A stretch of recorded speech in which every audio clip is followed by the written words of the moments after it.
Good day. One of today's projects is reupholstering the little dining room set that was a trade from my landlord for doing some of this work. The cushions were showing some signs of wear and the metal frames are filthy. They'll be taken outside to be washed. And for this project I chose a really heavy-duty fabric that was had actually been some custom curtains for my one home.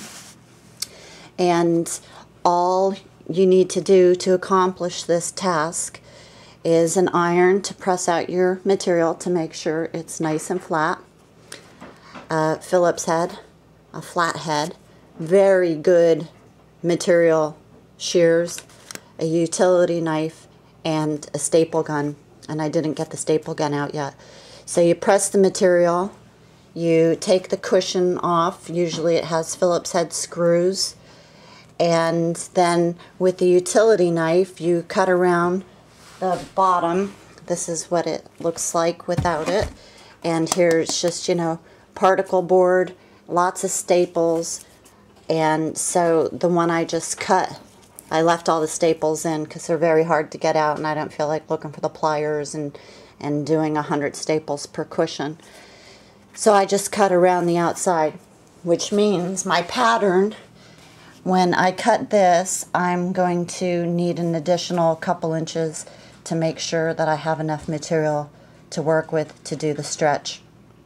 Now you could get a pencil that marks the fabric so you know exactly where to cut, but I'm just going to eyeball it, and it's always better to have extra material than too little when you're stretching, because the extra you could trim off.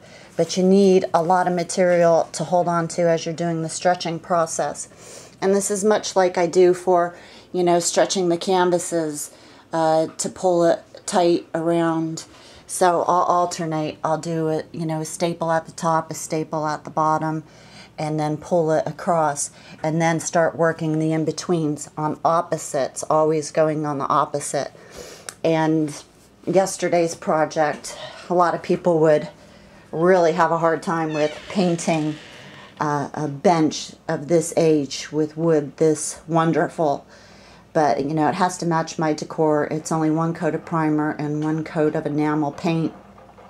And if it needed to be removed, it wouldn't take much stripper or effort at all, especially with a good stripper and blade and sander.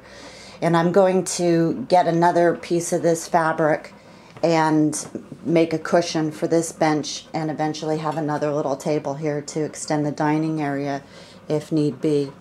So there's the new paint job, new blinds up. These are just little panels that I made just to get something up on the window to dress it out. Some artwork finished and in progress. So everything's shaping up really nice. I'll come back with the finished product later on. Hope you have a great day. Arrivederci.